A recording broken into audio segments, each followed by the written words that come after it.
go. Another day, another tambay.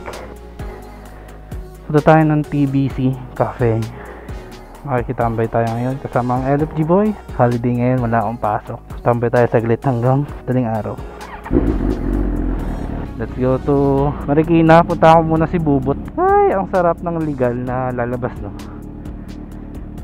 So punta lang ako sa coffee shop. Sa TBC daw kami magkikita kasama ang LFG boys. Sama ko kayo ngayong tambay, guys. Sarap lang lumabas ngayon dito kasi hindi na nag-iiyakan yung mga motor, yung mga sasakyan sa motor ko. Pag yung SR kasi nilalabas ko dito talagang nag-iiyakan.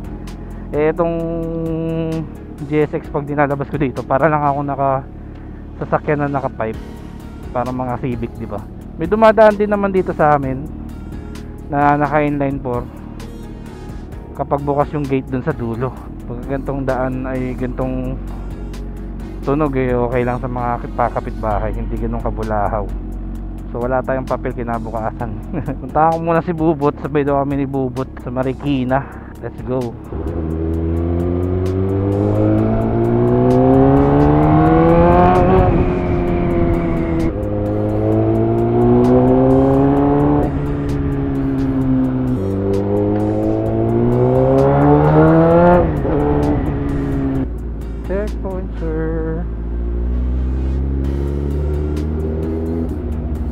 Checkpoint pala sa part na to. Ano to liblib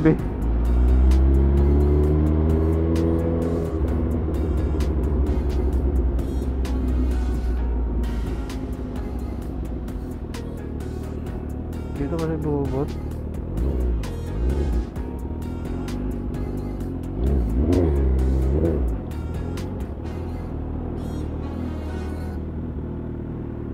Ayos ganda ng hideout nila dito. Ang liit Si Bubot, guys, naka dominador. Yung gamit ni Jan tuwing nagra-ride kami, tas naka dominador siya.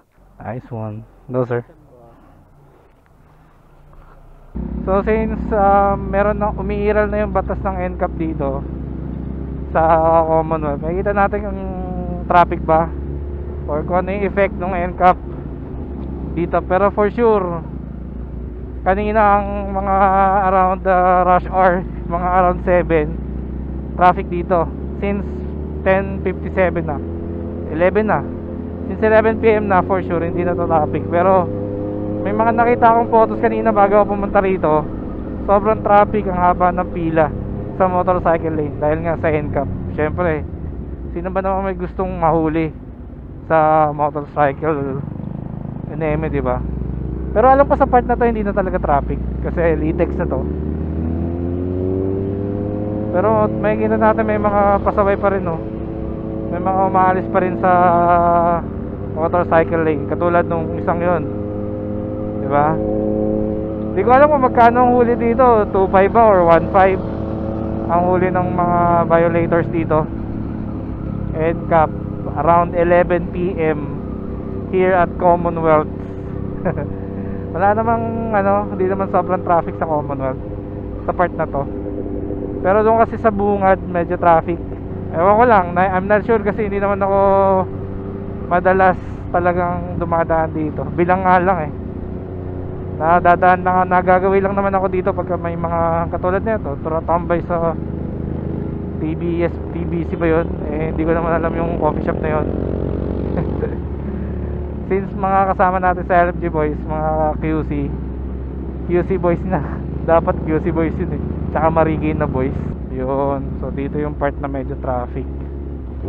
Ito kasi traffic talaga to kasi dahil dito sa mga vendors sa Gedli na nagbebenta ng mga gulay.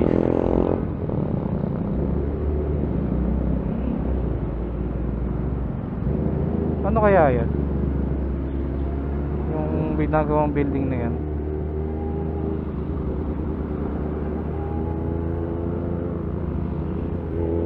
Ang tanong kasi dito, hanggang kailan kaya yung NCAP na yan,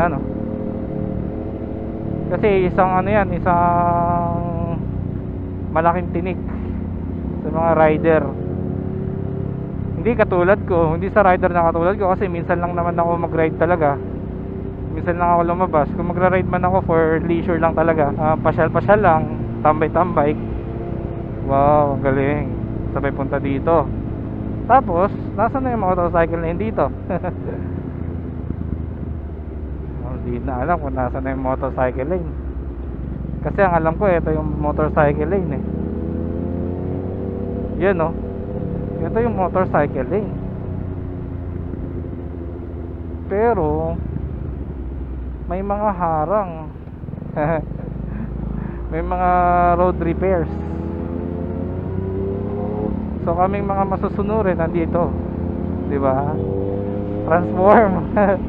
So yun nga, ako sa batas na to hindi ako apektado kasi hindi naman ako daily commuter ng motorcycle. And doon based sa mga list ng sakop ng NCAP, malayo naman ako doon. Kung sakaling mag-o-office, madadaan ako lang doon Ortigas tsaka C5. Pero so sino ba yung mga maapektuhan sa batas na to? Syempre yung mga daily commuters natin na motorcycle pamasok sa office, tsaka motorcycle taxi natin. Sila yung mga super affected sa batas na to kasi sila yung laging dadaan dun sa mga lugar na may mga NCAP. Pero medyo ano lang kasi, medyo may slight kabatripan, di ba? Pagdating sa mga krimen, bakit ang lalabo ng camera? Pero pagdating sa NCAP, ang lilinaw ng camera. Di nyo mapansin guys? Kita-kita yung plaka pagkadating sa NCAP kasi pera-pera. Kasi pagdating sa mga ganyan na kaperahan, ang bibilis, ang lilinaw ng mata. Pero pagdating sa serbisyo, sa mga krimen, pagtugi sa mga krimen, ang lalabo ng camera.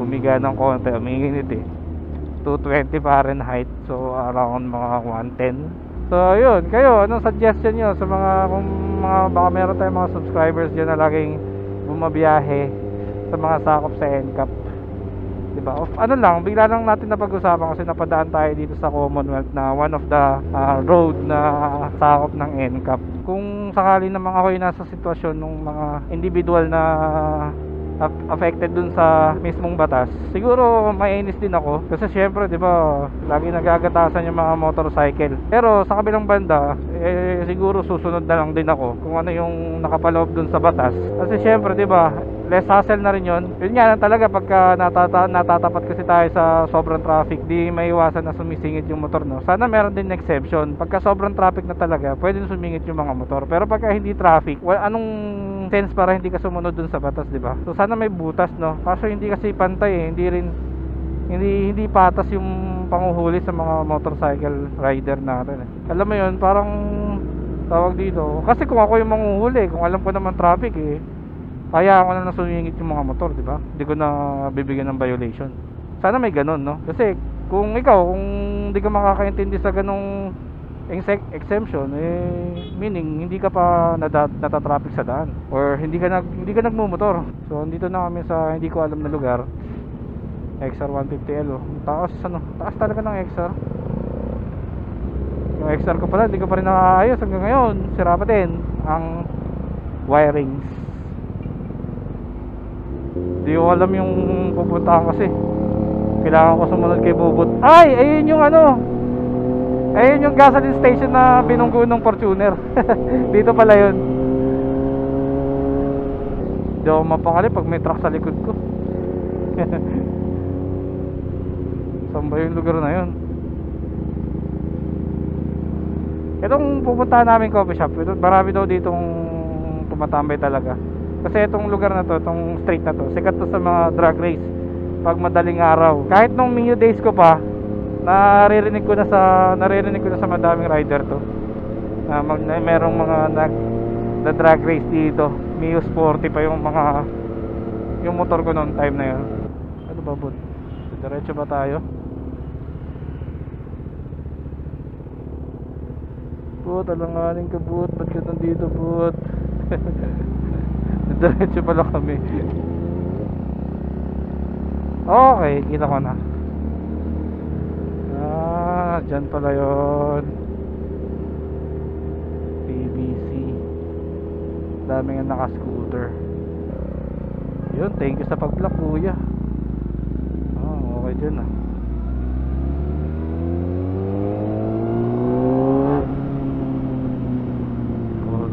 Pwede dun, oh. Napasukan nila.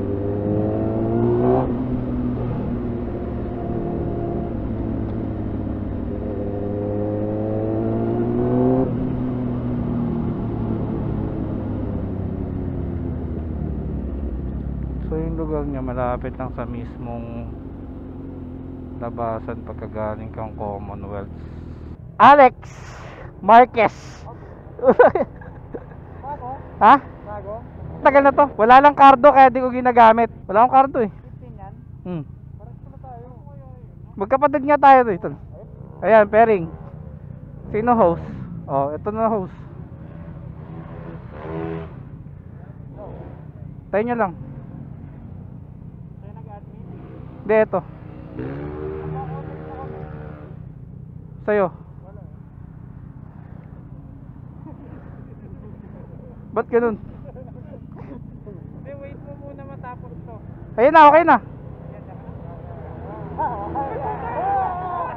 Yay! Alam kami na mapupo trip.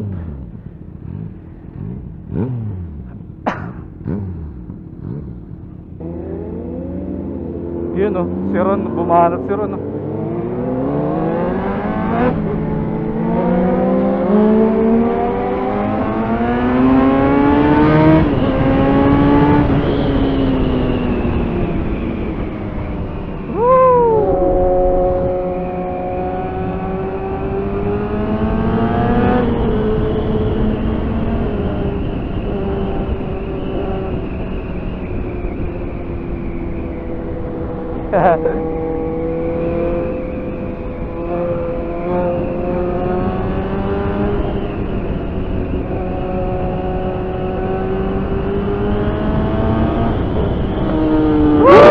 Wow!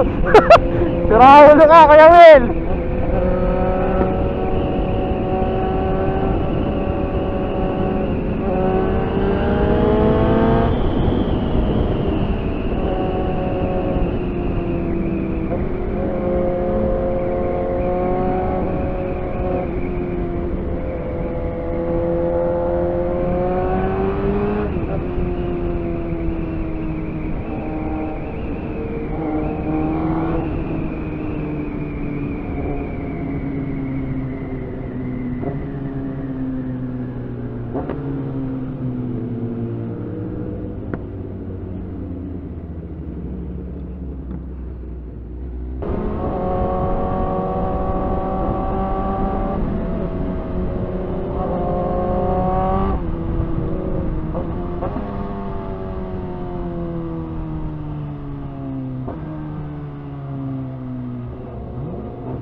Ayop ka na! Wala yung masmasan? Porket naka-intercom kayo?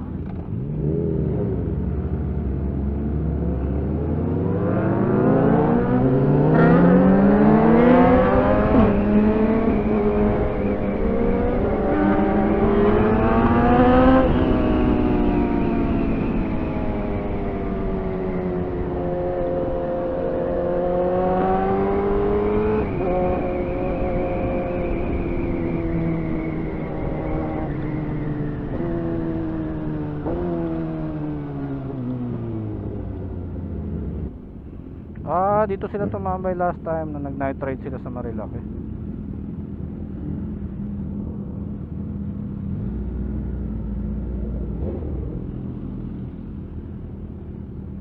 Daming talsik sa ano oh! Authentic Japanese street ramen. So dito kumuning na to.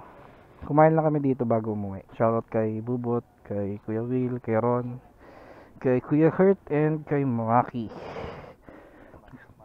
Ingat man. Thank you. Kuya Will. Bye, ingat, bye. Oo, sabay-sabay tayo.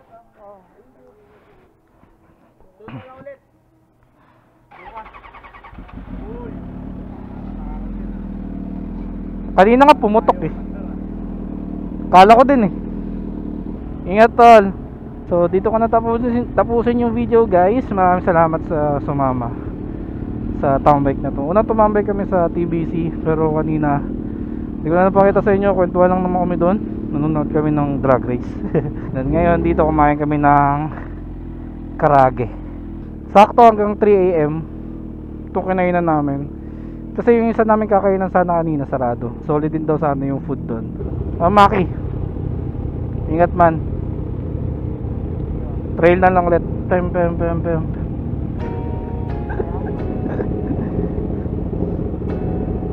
Calling!